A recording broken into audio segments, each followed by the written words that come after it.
భూమి మీద యేసయ్య లాంటి మనసు కలిగిన వాడు ఎవరు లేదని మరి నేనేదంట. మరి మీరేమంటారు? ఎందుకని అంటే అలాంటి ఒక మనసు భూమి మీద కనీసం మనిషి ఒక స్వభావం ఎలాంటిదంటే ఇద్దరు వ్యక్తులకి ఒక పందెం పెడితే ఓడిపోయినా సమస్య, గెలిచినా సమస్య. అర్థమైంది మీకు మాట, నేను అన్నటువంటి మాటలో ఇద్దరు వ్యక్తులు ఈరోజు కనీసం విద్యార్థులు చదువుకుంటున్నటువంటి పరిస్థితులు కూడా మనం చూస్తే బాగా చదివేటువంటి వ్యక్తి ఎవడన్నా ఉన్నా అంటే వాడిని ఎలాగా వాడిని ఇబ్బంది పెడతామా, ఎలాగా వాడిని గోలు మార్చేద్దామా, లేకుంటుంటే ఆ వ్యక్తిని అంతమారుస్తామా అనేటువంటి పరిస్థితి లేకుండా పోవడం అవునా లేదా? కాదంట. నాకు తెలిసి కోరిన మంది విద్యార్థుల్ని చదువుతున్నటువంటి కష్టపడి చదువుతున్నటువంటి వారిని సంపేసిన పరిస్థితులు కూడా ఉన్నాయి. గొప్పగా మనసు నెమ్మది లేకుండా. అంటే ఎందుకని మాట్లాడుతున్నానంటే ఎందుకబ్బా నా పని జీవితంలో కూడా కనీసం మనకంటే ముందుగా ఎవడన్నా బాగా చేస్తున్నాడని అంటే మనం తట్టుకోలేనటువంటి పరిస్థితి. ఇలాంటివి కూడా నేను అనుభవించుకున్నాను. 10 మంది ఒక దగ్గర పనికి పోతే మనకు తెలిసినటువంటి వ్యవసాయ తీరులోనే చెప్తాం. బాగా ఒక 2-3 కొంచెం ముందుగా పని చేసుకొని పోతున్నారు అనుకో, ఎనకుండా పడి ఉన్నవాళ్ళు ఒక ముగ్గురు కలిసి వాళ్ళని బెదిరిస్తారు. ఏం పని లేదు నీకు, వాళ్ళు మేమంతా చేయలేని వాళ్ళగా, మీరు తెగ చేసుకుంటూ పోతున్నారు అని వాళ్ళు లేరా? మీరు అన్నారు లేదు, మేము అన్నాం. ఆయన వెబ్సైట్ దొంగ అయిపోతే కొంచెం ఒక పిలవగానే ఉడుపుకొని నేను పని చేసుకుంటా పోతే మీరు తెగ చేస్తాడు రా, మనం అంతా చేయలేని వాళ్ళని. ఎందుకని మాట్లాడుతున్నాంటే మనిషికి పక్క మనిషి ఏదన్నా చేయలేరు వాస్తవంగా, అంటే వీళ్ళకంటే ముందు చేస్తే కూడా తట్టుకోలేదు. ఇలాంటిది మానవుల్లో వాస్తవంగా ఉండబడినటువంటి అది ఒక జబ్బని మనం ప్రేమించలేము.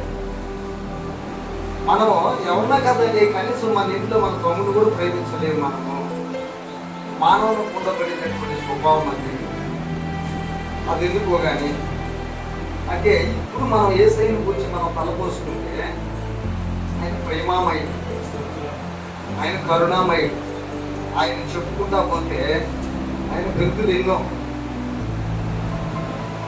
మనమైతే ఇప్పుడు పగడాల ప్రవీణ్ గురించి మనం ఇందాక లోకయ్య కూడా ఒక మాట అన్నాడు. పగడాల ప్రవీణ్ గురించి దూరం చెప్పాడు. డెబేట్ అనేటువంటి ఒక కూడికి కానీ డెబేట్ అనే కూడికి పెట్టి కొంతమంది కలిసి కానీ హిందూ సమాజము, క్రైస్తవ సమాజము కూడి దేవుని గురించి మాట్లాడని ఒక డెబేట్. అది లెక్క ప్రకారం ఎత్తుకుంటే అది అవసరం లేదు. ఎవరిని మనం ఒప్పించలేము, ఎవరిని మనము మెప్పించలేము. ఎందుకనంటే రోమా ప్రభుత్వంలో యేసు ప్రభు దేవుడు అని చెప్పినోడు లేరా? ఎంతసేపు మనం చెప్పుకుంటున్నది అదే. యేసు ప్రభు దేవుడిని ఒక మాటతో వాడిని నిర్ణయించుకోవచ్చు. ఎందుకంటే నేను అనిల్ కుమార్ కూడా మీతో నేను ఈ మాట అయిన ఉన్నా. ఏమని? యోధా ఇస్కరియోతు 30 నాణ్యాలకి యేసు ప్రభుని అమ్మి వేసి ఆ డబ్బులు తీసుకున్న తరువాత కొంత సమయం దాటిన తర్వాత రోమా ప్రభుత్వం యేసు ప్రభుని పట్టుకొని సిలువుకి అప్పగిస్తున్న సందర్భంలో యోధా ఇస్కరియోతు మనసు కొంచెం నొచ్చుకుంటుంది, బాధపడతారు. అంటే నేనేదో సులభంగా కొంత గాయాలు చేసి లేకుండా ఇబ్బంది పెట్టి అంటే షార్ట్ కట్లు ఈ మాట నాకు ఇచ్చింది అక్కడే సిలువ. సరే నేనేదో వాక్యం చెప్తున్నాను. యోధా ఇస్కరియోతు నేను ఎందుకు పొరపాటు చేశాను ఆయన్ని, నేనేదో కొంత ఒక్కరో ఇబ్బంది పెట్టి వదిలేస్తారు అనుకుంటే వీళ్ళు ఎంత ఇబ్బంది పెడుతున్నారే అని తన మనసులో ఉంచుకొని ఆ 30 నాణ్యాలు తీసుకురాయా, పొరపాటు అయిపోయింది, ఇదిగో ఈ 30 నాణ్యాలు మీకు ఇచ్చేస్తున్నా, ఆ నీతి మొత్తం వదిలిపెట్టండి అంటే ఆనాడు రోమా ప్రభుత్వంలో ఉండబడినటువంటి శాస్త్రులు, పరిచయులు, అనేక మంది మేము తలపడినటువంటి వారి ఈ ఒక రోమా పరిపాలన ఈ ఒక ప్రభుత్వంలో మేము ఎంతో మంది ఉన్నాం. అలా తెలివితేటలు కలిగిన వాళ్ళు అన్నటువంటి వాళ్ళు అన్నటువంటి మాట ఏదో తెలుసా, యోధా నువ్వు ఇప్పుడు మాత్రమే యేసు ప్రభువు గురించి మంచోడని మాకు తెలియపరుస్తున్నావా? నువ్వు ఇప్పుడు మాత్రమే యేసు ప్రభు గొప్పోడని, ఆయన ఏ పాపం చేయనివాడని నువ్వు ఇప్పుడు అర్థం చేసుకున్నావా? మాకెప్పుడు తెలుసు. ఏమంటున్నారు వాళ్ళు? మాకెప్పుడు తెలుసు. అయితే మేము ఇంతవరకు ఆయన్ని ఇబ్బంది పెట్టి ఆయన్ని సిలువ వేయాలన్నటువంటి ఆలోచన మేము ఎందుకని మేము నీకు 30 రూపాయలు ఇచ్చామని అంటే, యేసు మా తప్పిదాలను బయట పెడుతున్నాను, నేను చేస్తున్నటువంటి పొరపాటుని బయట పెడుతున్నాను. మేము ఎలాంటి చెడ్డవారమో యేసుకు తెలుసు. మేము మంచివాళ్ళమే కాదు, మేము చాలా తప్పిదం చేసేవాళ్ళమే. మా స్వార్థం కొద్ది మేము బ్రతికేవాళ్ళం. మా అవినీతి మాకేం తెలుసు యోధా, నీకు ఇప్పుడు తెలుసుకున్నావు. కాబట్టి యేసు ప్రభు నీతిపతి, ఆయన చాలా మంచివాడు, ఆయనలో ఏ తప్పిదము లేదు అని మాకు తెలుసు. తప్పిదము చేసేటువంటి వారు ఎవరని చెప్పగలిగితే మేమే. ఎవరంటున్నమాట? రోమా ప్రభుత్వంలో ఉండబడినటువంటి శాస్త్రులు, పరిచయులు అనేక మంది ఈ మాటను మాట్లాడుతున్నారండి. అయితే ఎందుకన్నట్టు నాకు ఇప్పుడు మనం లోకాన్ని బట్టి చూస్తే ఈ రోజు కూడా ఎత్తుకుంటే ఆనాటి రోమా ప్రభుత్వమే మంచేమో అనిపిస్తుంది. ఈరోజు ఉండబడినటువంటి ఒక లోక పరిస్థితి కనీసం దేవుడిని నేను చెప్తే కూడా తట్టుకోలేనటువంటి స్వభావం కలిగిన మానవ సమాజం లేకుండా పోవడం, నీతి న్యాయం లేదు, ఇలాంటి మంచి భూమి మీద లేదు.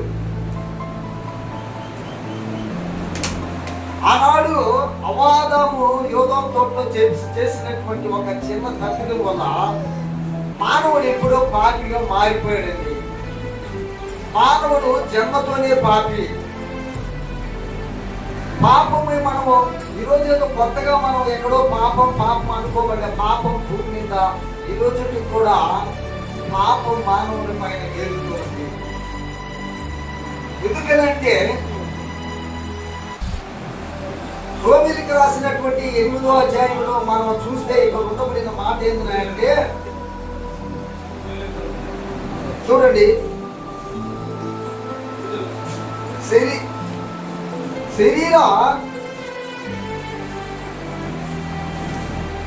శరీరమును అనుసరింపగా ఆత్మను అనుసరించి నడుచుకును మన యందు ధర్మశాస్త్ర సంబంధమైన నీతిని నెరవేర్చబడవలెనని పాప పరిహారము నిమిత్తము దేవుడు తన సొంత కుమారుని పాప శరీరకారముతో పంపెను.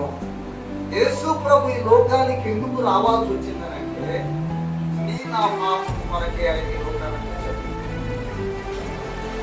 నీ మీద నా మీద ఉండబడినటువంటి పాప భారమును ఆయన పైన మోపుతున్నాడండి. ఆయన పైన మోపుతున్నాడు. ఎవరు పాపం చేసిందనంటే, భూమి మీద ఈ రోజు జన్మించిన ప్రతి బిడ్డ, ప్రతి మానవుడు పాపే. ఒక మానవుని పాపము పరిహరించబడాలంటే, ఒక మానవుని పాపము కడగబడాలంటే ఒక నీతిమంతుని రక్తం అవసరము. ఆ నీతిమంతుడు అనబడిన వాడు పరిశుద్ధుడుగా ఉండాలా, పవిత్రుడుగా ఉండాలా, ఏ పాపము లేనటువంటి వాడిగా ఉండాలా. అందుకే యేసుక్రీస్తు వారు మన కొరకు ఆయన శరీరధారిగా రావాల్సి వచ్చింది. అది ఈ రోజు కూడా లోకం మీద మహామేధావులు అనబడిన వారు, నేనెంతో గొప్పగా చదివినన్న వారికి కూడా ఈరోజు భూమి మీద మానవుడు గుర్తించడం లేదు. యేసు ప్రభుని ఈ రోజు కూడా మానవ ప్రపంచం ఏమంటుందనంటే, మనిషి అంటుందండి.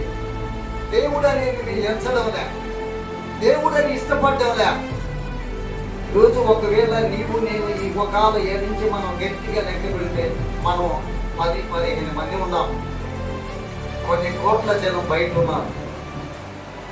దానికి అర్థం ఏంటంటే, యేసయ్య ఆల్రెడీ ఒక మాట చెప్పాడు, నమ్మిన వాడు రక్షించబడును, నమ్మని వాడు శిక్ష విధించబడును. ఈరోజు మానవ లోకములో అనేక మంది శిక్షకు మాత్రమే ఈరోజు బయట ఉండబడిన ప్రజలు. ఈ మాట ఎన్నొస్తే కూడా తట్టుకోలేని వాడు ఉన్నారు. ఈరోజు ఎంతమంది ఒకవేళ ఈ మధ్యాహ్నాల సమయంలో ఆర్టికల్ ఉన్నాయి కదా, ఎంతమంది ఈరోజు తాగేసి ఆర్టికల్ తాగిన వాళ్ళు ఈరోజు ఎంతమంది ఉన్నారో బయట ప్రపంచంలో. ఆల్కహాల్ తాగిన వాళ్ళు ఎంతమంది ఉన్నారో ఈరోజు.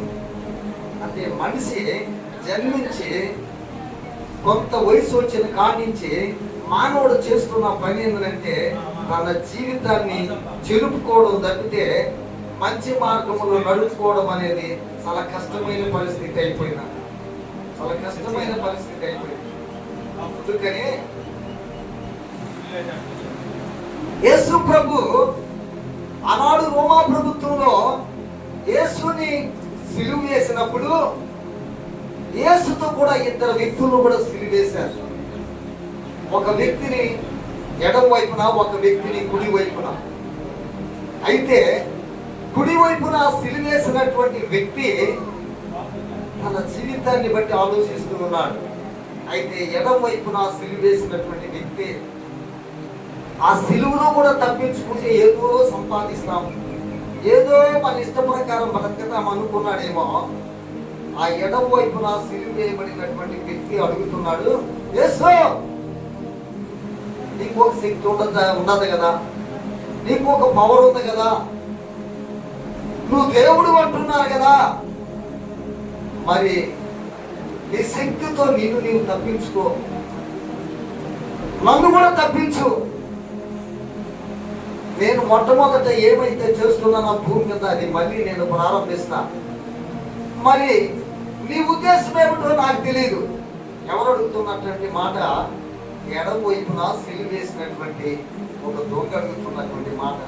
అయితే మరి కుడి వైపున కూడా ఒక వ్యక్తిని సిలువ వేస్తున్నారండి. అయితే ఆ కుడి వైపున సిలువ వేసినటువంటి వ్యక్తి ఏమడుగుతున్నాడని మనం ఇక్కడ గమనిస్తే, ఈ మధ్యాహ్నాల సమయంలో ఇదో నాకు ఆస్తులు కావాలని అడగడవలే, నేను గతంలో చేసినటువంటి దొంగతనం మళ్ళీ చేసుకుంటానని అడగడవలే, నన్ను విడిచిపెట్టు అని నేను అడగడవలే.